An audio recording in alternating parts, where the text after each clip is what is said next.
My name is Restored, and before I get into this, I have to mention quickly, if you have not seen my video called The Truth About Abortion, stop and go watch that first, because if you are not very knowledgeable about what abortion really is, this could offend you, and that is not my goal.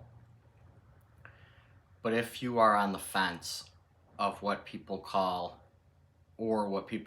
pro-choice, you will not be able to handle what is said in this video until you have watched The Truth About Abortion. So let's get started. First, I want to say, even if you have had an abortion, I don't dislike you. I don't hate you. I love you. I love all. God still loves you, and He wants a relationship with you. Ask Him for forgiveness and give Jesus your life, and He will forgive you, and you will meet your baby in heaven. Okay, the history of abortion comes way before the word abortion.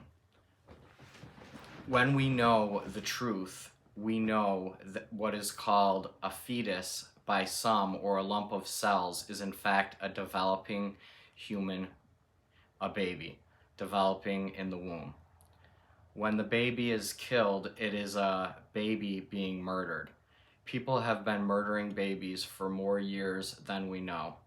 In the past, they have sacrificed babies to false gods, aka demons, and Satan. In fact, you won't hear this unless you really dig, but Satanists and witches, people that worship Satan, are still sacrificing, murdering babies today.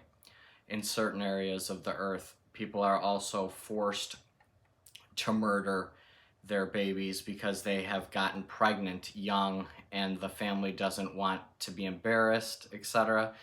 And it is also used as a tool for eugenics, to reduce the population by people who lie and say that the earth is overpopulated, because they want an excuse to push murdering babies because they are racist and want to eliminate certain races and people of color they deem to be less than them. It is hard to find this information because certain social media platforms, many websites, and search engines are purposefully hiding the truth because they want you to be brainwashed into believing the lies they have repeated to you your entire life. When the truth comes out, those that post it are persecuted. Their stuff is taken down. They are labeled by liars they call fact checkers, or they put the truth so far down the results in a search engine that they know you will never go to it. So here is what I found, and also a link below to other history on abortion that they have found. This history will also include the birth control movement, which was a tool they used to get one step closer to abortion by normalizing these behaviors. Also, some on sterilization, which these 6 people used to try to eliminate races they didn't like, or all the races they considered colored people. So the oldest thing I found, we were told, was 3,500 years ago, was the Egyptians used honey, acacia leaves, and lint was used to block sperm. In 1921, Margaret Sanger, the founder of Planned Parenthood, which should really be named Planned Baby Murdering, wrote an article where she said, "The most urgent problem today is how to limit and discourage the overfertility of the mentally and physically defective."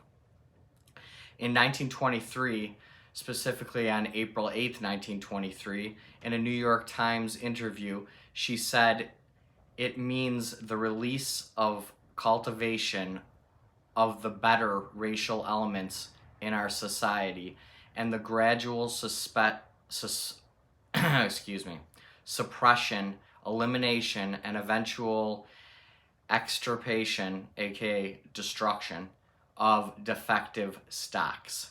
These human weeds, which threaten the blooming of the finest flowers of American civilization.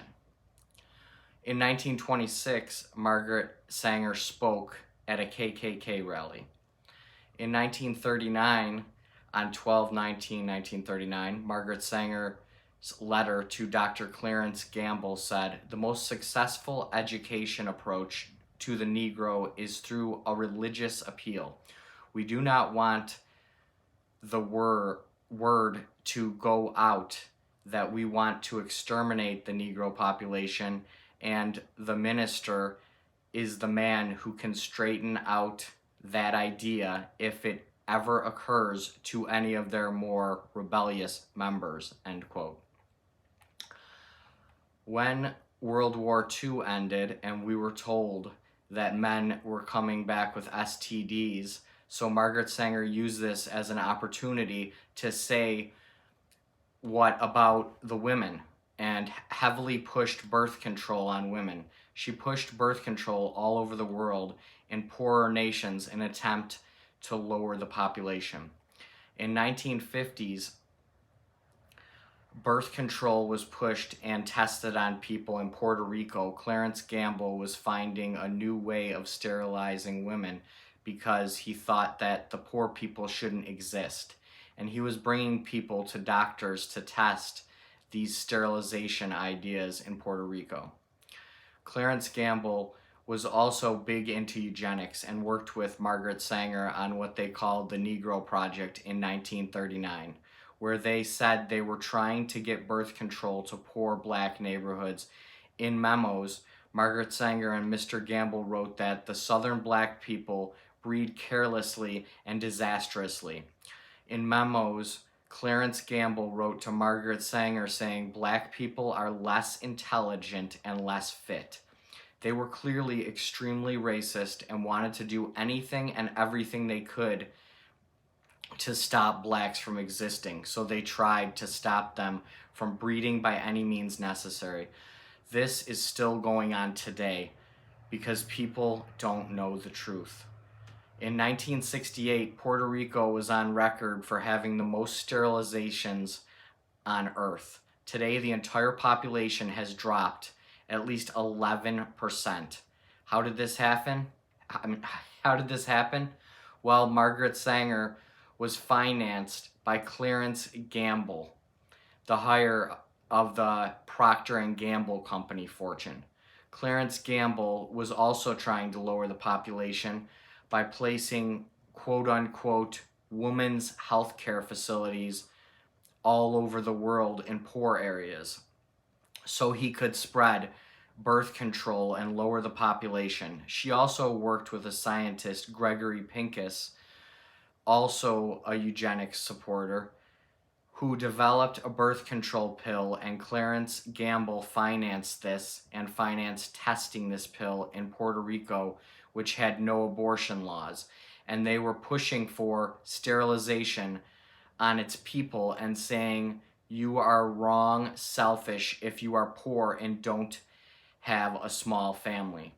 So Pincus was secretly testing the birth control on poor, uneducated areas, telling them if they took this pill, they couldn't get pregnant. They did not tell them the pill was experimental.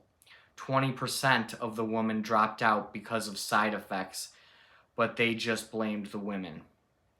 In 1971, a resolution passed at a St. Louis meeting of the Southern Baptist Convention. They were calling Southern Baptists to support legislation that will allow for the possibility of abortion under such conditions of rape or incest, severe fatal deformity, and evidence of the likelihood of damage to the emotional, mental, and physical health of the mother.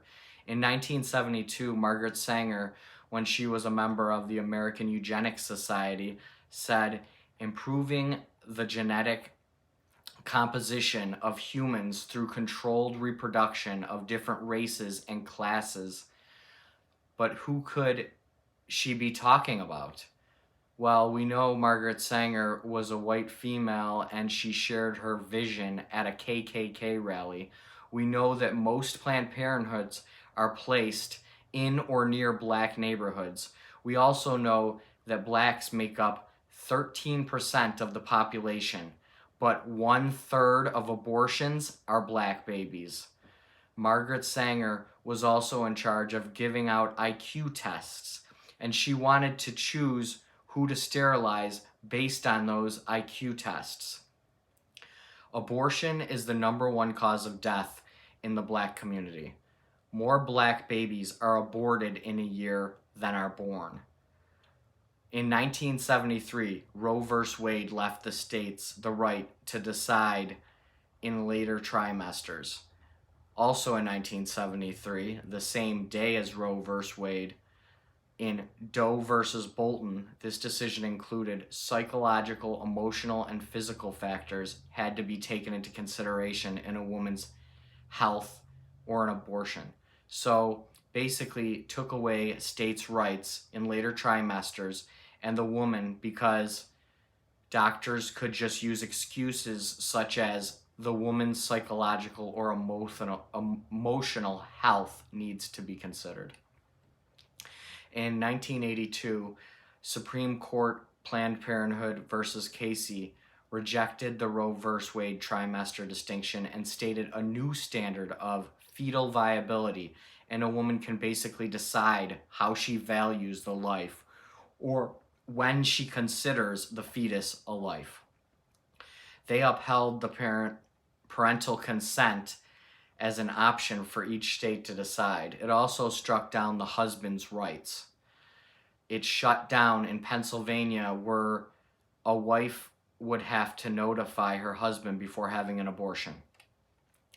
We know that people like Margaret Sanger and those pushing for abortion, aka murdering babies, to stay legal is because they are extremely racist and trying to eliminate all of what they would consider colored people. And that is why they push for campaigns lying and saying it is a woman's health care. No, it is murdering babies in an attempt to exterminate races they think are below them. To prove this point, you must know that they put 80% of abortion clinics on or near minority neighborhoods. I believe abortion is going to be overturned and made illegal. I believe it is going to happen soon. I wish I could put a date on that here, but as of the making of this video, it is still legal to pay to go have your own baby murdered. I ask that you pray with me that God would help make abortion illegal so we can save all the innocent babies from being butchered by psychopaths that should have been locked up in mental institutions, but people call them doctors.